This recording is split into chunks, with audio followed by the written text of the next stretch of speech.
You ever sit through a funeral and realize half the people crying don't deserve to be there? That's what it felt like. Standing in the back row of St. Mary's Chapel, watching my dad, Lucas Barnes, the family's favorite prodigal son, give a eulogy for the woman he hadn't spoken to in 8 years. Not a call, not a visit, not even when the doctors told us she had less than 6 months. And now, here he was, buttoned up in a charcoal suit that probably cost more than the nursing bills I struggled to cover. Standing at the pulpit, voice cracking just enough to sound human, talking about how selfless and unshakably forgiving she was. My name's Ivy Barnes. I'm 23. And I was the one who held my grandmother's hand as she died. I was the one who changed her bedsheets at 2 a.m., who mashed her pills into applesauce, who clipped her fingernails when she got too weak to hold the clippers. I was the one who stayed, and I was the only one she ever told the truth to. But none of that mattered now. Because in this chapel full of tear-streaked faces and whispered condolences, I wasn't the granddaughter who gave up everything. I was the girl no one wanted to see. Let me back up a second. 3 years ago, I got kicked out of my university housing after filing a harassment complaint against my roommate. It was quiet, brushed under the rug like so many things are. School didn't expel me, but they made it clear I wasn't welcome on campus. My name suddenly disappeared from the club rosters. Professors stopped making eye contact. I went to my parents for help, but they told me I was being dramatic. That I'd misread the situation. That maybe if I didn't dress so loud, this wouldn't have happened. So I packed 2 duffel bags and got on a Greyhound to Tucson, where my grandmother lived alone in a weathered 1-story house with a faded front porch swing and a lemon tree that never bore fruit. She didn't ask questions, just opened the door and said, "You hungry?" That's the kind of woman she was. Her name was Marianne Barnes, but to me she was always just Nana. She'd been quietly erased from the family years ago. Some unspoken fallout with my dad that no one explained and everyone tiptoed around. The version of the story I got was that she had boundary issues. The version she finally told me, between sips of orange tea and long silences, was that she spoke up about something she wasn't supposed to, something that made her look like a traitor. And the family chose comfort over truth. She never forced the story. She never made herself the victim. She just said, "Sometimes it costs everything to be honest." Fast forward to now, back in that chapel. My mother pretending I wasn't there. My uncle pretending he remembered Nana's favorite hymn. And my dad, standing at the mic, pausing for dramatic effect before delivering this line. Even when people disappointed her, she never stopped believing they could change. A few people sniffled. One lady in a hat dabbed her eyes. But I laughed. Out loud. It wasn't loud. Just enough for my cousin Elise to shoot me a look. But I couldn't help it. Because tucked inside my purse was a letter, written in Nana's shaky handwriting, addressed to me. A letter she left in the back of her Bible. A letter I found 2 nights before the funeral when I went to choose the outfit she'd be buried in. She hadn't told anyone about it. Not the hospice nurse, not her lawyer, not even me. And I hadn't read it, not all of it. Just the first line. "If they're reading lies at my funeral, you have permission to speak." So now I'm standing in the back of a chapel full of people who called her forgiving, and saintly, and quiet, knowing damn well she wasn't quiet. She was silenced. And I'm holding the one thing she left behind that no one else knew about. Her truth. I hadn't planned to say anything. I really hadn't. But as Lucas set down his note cards and stepped away from the mic, people began to clap. I didn't plan to speak. Hell, I didn't even plan to show up. But there I was, standing in the aisle, clutching Nana's letter, walking toward the mic like my legs had a mind of their own. I heard whispers. One person even said, "Is that Ivy?" Like I was a ghost. Like I hadn't spent the last 3 years wiping spit from the corner of Nana's mouth while they all posted Mother's Day tributes to her on Facebook with old photos they hadn't earned. I didn't look at anyone. Just stepped up, adjusted the mic, and said, "Before we end today, I'd like to read something my grandmother wrote." The air changed. You know that sound a room makes when everyone's holding their breath? That. Lucas was standing by the piano, arms folded, watching me like I was a candle about to burn his whole house down. And maybe I was. I opened the letter. The pages shook in my hands, but my voice didn't. Nana had written it in long, careful strokes. Not elegant, just steady, like she wanted every word to stay. If you're reading this, then I'm gone.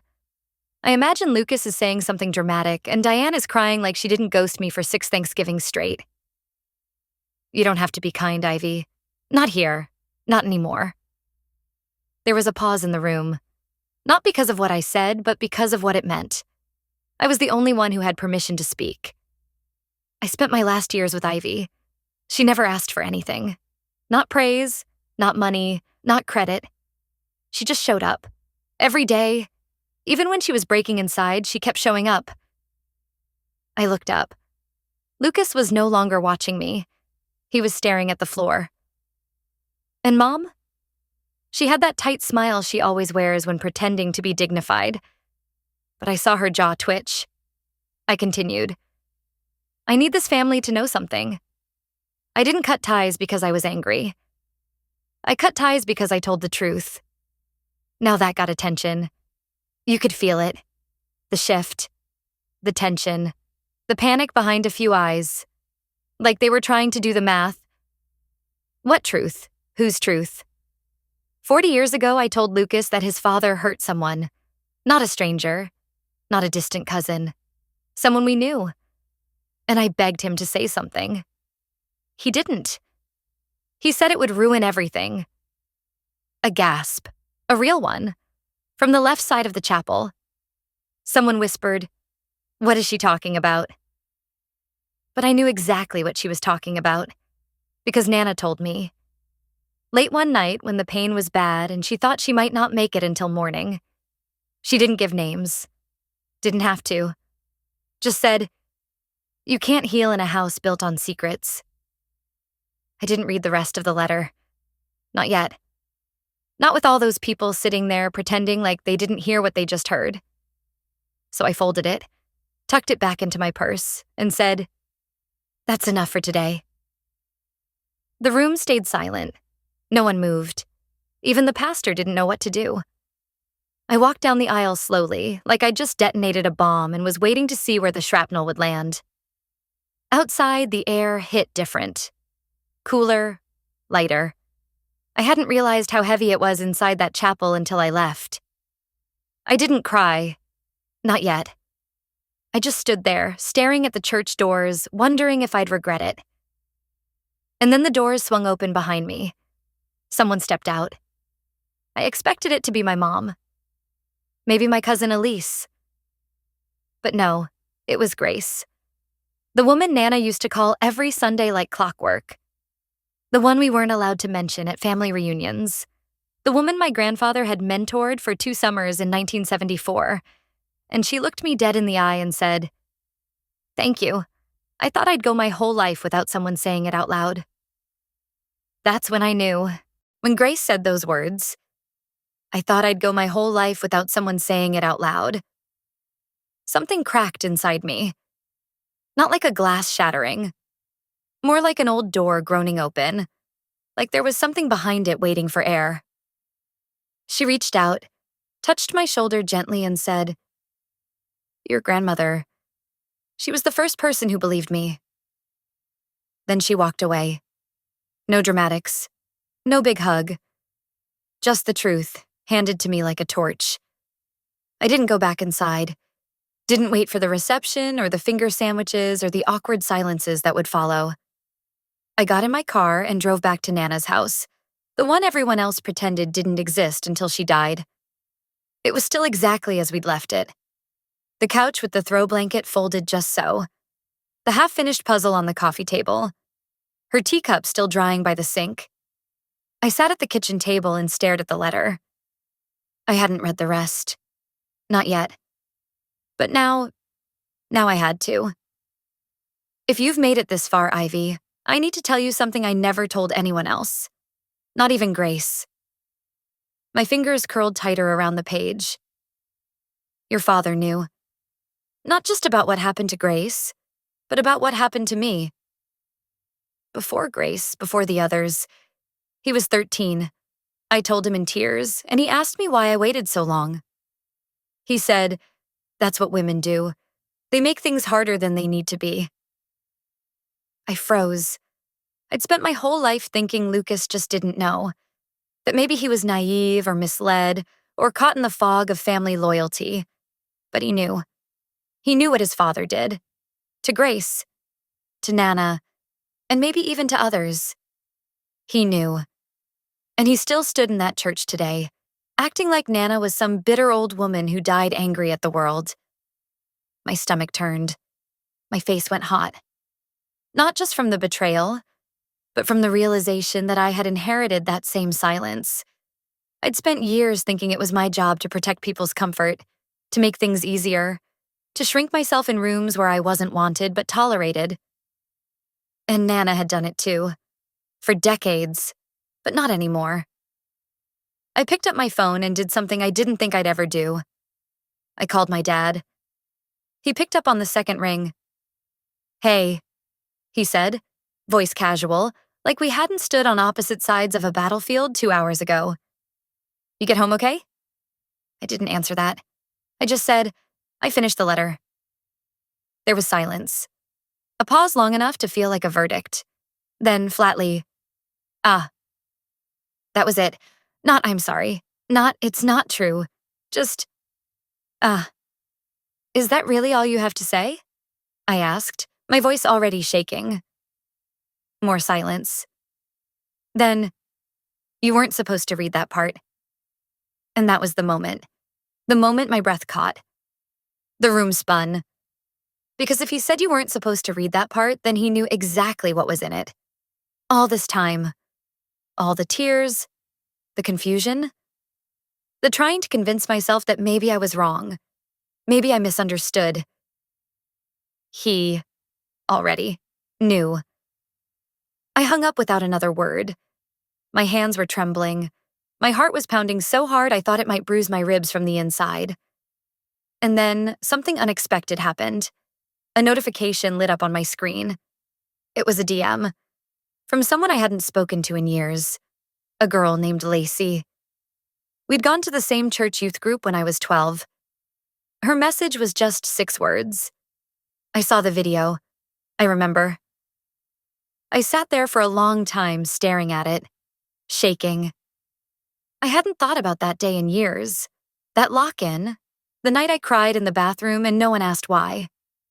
The night Lucas drove me home early and said, "Don't ever tell your mother." That memory came flooding back like water breaking through drywall. Lacey remembered. She saw something. Maybe not everything, but enough. And for the first time in what felt like my whole life, I didn't feel crazy. If you've ever had a memory that everyone else tried to erase, if you've ever carried a truth so heavy you forgot it had weight, I want you to know I see you. We are not alone. Even when it feels like we are. Even when the people who should have protected us are the ones who turned their backs. And maybe, just maybe, we're stronger than they ever expected us to be. The Monday after the funeral, I called out of work. I didn't lie about it either. When my manager asked why, I just said, "Because if I clock in today, I might start crying over the copier, and no one wants that." She paused, then said, "Take your time. Come back when you're ready to breathe again." I needed that. Because I wasn't just grieving Nana. I was unraveling a whole damn narrative I'd spent my life nodding along with. For the next 2 days, I barely left the house. I reread the letter. Sat in her armchair with a throw blanket that still smelled like peppermint soap. I scrolled through old photos, old group chats, old emails from the family, trying to find a single moment, just one, where someone acknowledged who Nana really was. Spoiler, I didn't. And somewhere between rage and heartbreak, I started plotting. Not revenge in the traditional sense. I wasn't going to egg Lucas's house or call the cops on 40-year-old crimes that had no paper trail. But I was going to do something. See, before she got sick, Nana had kept journals, not just about her day-to-day life, but about the family, their choices, their silences, their rewritten histories. And more than that, she had documentation, receipts, letters, even a few printed out emails between Lucas and an unnamed legal advisor about how to handle unfounded accusations. Yeah, I found that folder in the back of her filing cabinet labeled insurance.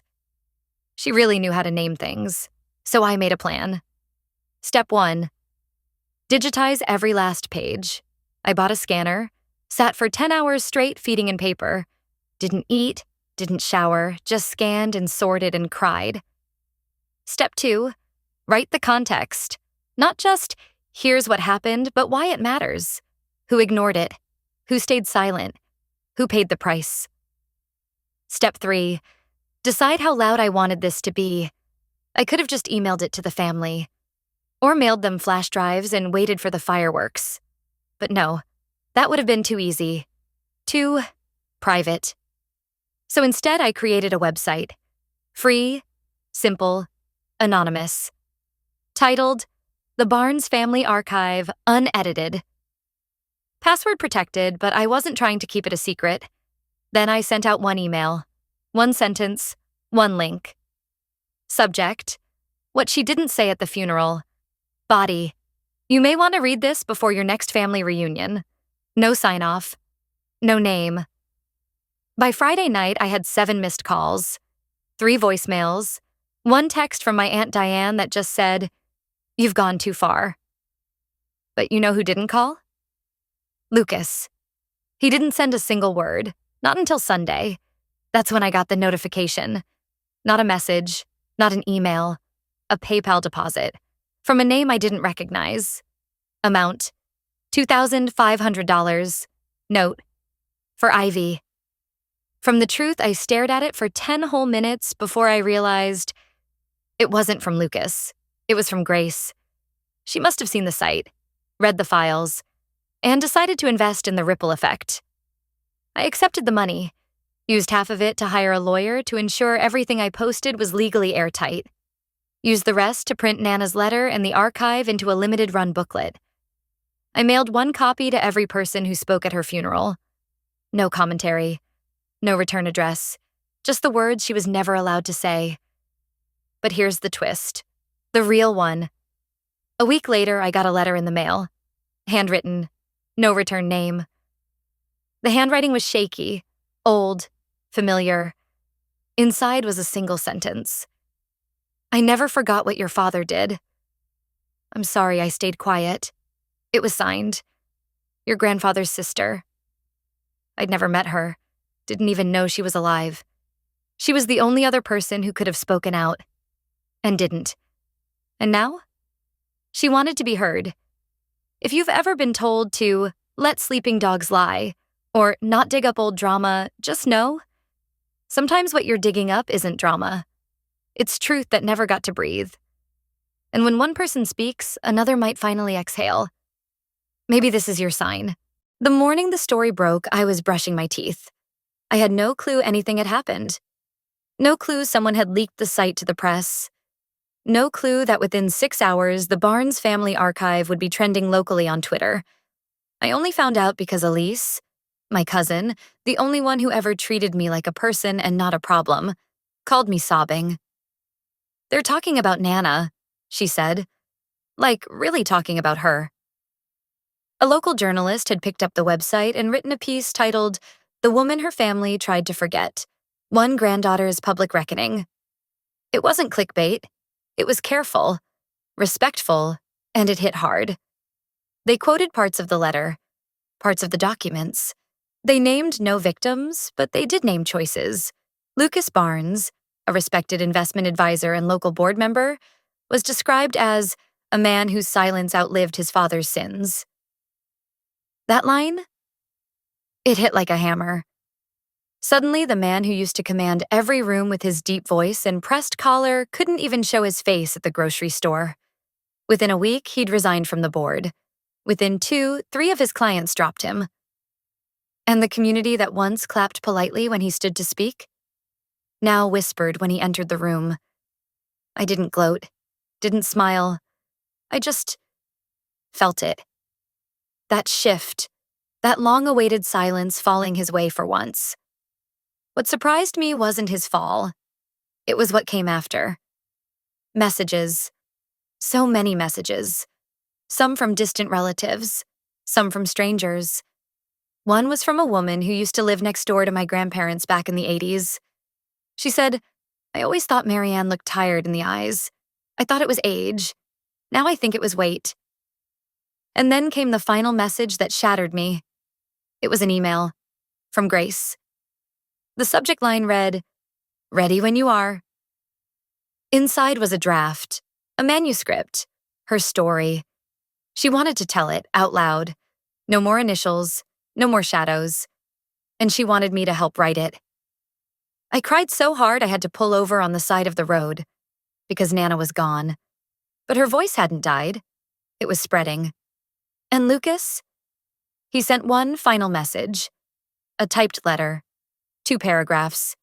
No apology. No ownership. Just this line at the end. "I hope one day you find peace with the damage you've done." I laughed when I read that.